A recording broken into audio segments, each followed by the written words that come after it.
So I feel pretty silly right now because I seem to have jumped the gun a bit when I said I completed my DIR floor time certification. Monday night, I had my final feedback meeting and learned that I did not pass the course, which means I didn't earn my certification. I'm pretty beside myself right now, and I feel like I was misled by them a bit and have misled my learners and potential learners. For this, I apologize so much. I was told I excelled in the relationship, affect, and individual part of the framework and process. But from my video presentations, they said that they didn't see evidence of implementing the FEDCs, which is the more technical aspect of the framework. I personally feel like I did. I used the appropriate strategies that reflected these levels of development, but my methods apparently did not reflect what they were expecting. I can go back and reflect on things that I could have done differently and how they could have come to those conclusions. But the fact of the matter is that it wasn't a matter of not showing that I can implement it or not, but rather not showing evidence that I can. So I offered to show them other videos I made with those learners to receive mentoring, create a new video to prove that I do understand those concepts. But the only option I had was to retake the course, which is quite an investment in my time and money. Again. So, despite this setback, I will be continuing to use a play-based approach to my educational therapy offerings, depending on the particular learner's needs and preferences, as we don't really need a fancy, expensive paper saying that I know how to teach through play. Honestly, I think the hardest part of floor time is the relationship and individualization piece, and that the technical part would come with practice.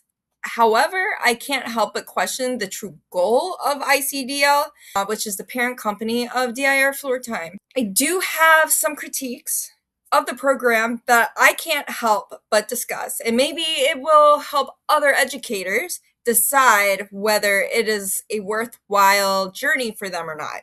One thing that I noticed is that this floor time methodology seemed to be specifically catered to occupational therapists and speech language pathologists, and somewhat for early childhood educators.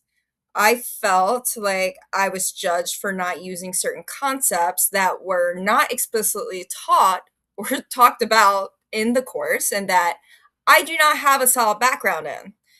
Since a lot of people have not heard of educational therapy yet, particularly on the East Coast where ICDL is located, I feel I wasn't taken seriously, and there may have been some implicit bias towards my approach, despite ICDL claiming that DIR floor time is an interdisciplinary approach. I honestly think that Dr. Greenspan, the original founder and creator of DIR floor time, would be rolling in his grave if he knew what his program has become, but maybe not. I don't know. It's just how I feel. And now I wouldn't feel right leaving this as just a negative critique of ICDL's DIR floor time, because I think it is a great training program for specifically for OTs and SLPs. And if you are in those fields, I urge you to consider the certification.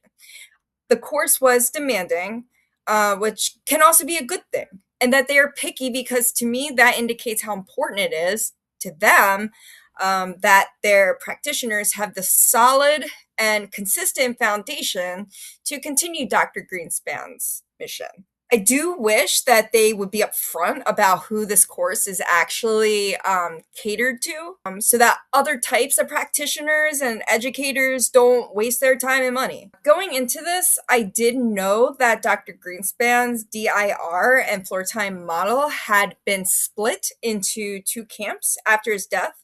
And I decided to choose ICDLs because these practitioners are more likely to be accepted by insurance and are pretty well known. However, I have been finding that they are not as well known as I thought, at least not in the Maryland area. But Still, they're a key player that continues to build momentum in the autism intervention field. However, when I went back and reviewed information about the other option, it seems that it is created more for practitioners and educators like me. So I guess I should have done that instead, but you live and you learn. But in the end, despite their opinions, I did take the course and I did walk away understanding a lot more than I did. Maybe it's because I'm an educator.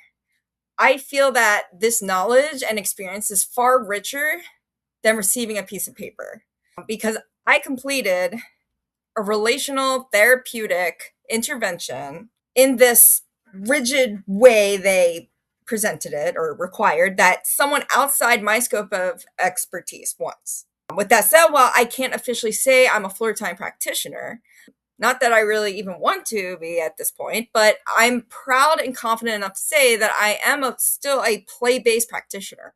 Maybe in the future I will invest in the Greenspan floor time approach, which is the other one. But for now, I'm going to enjoy creating a relational therapeutic experience that's fully flexible and person-centered, a real individualized approach.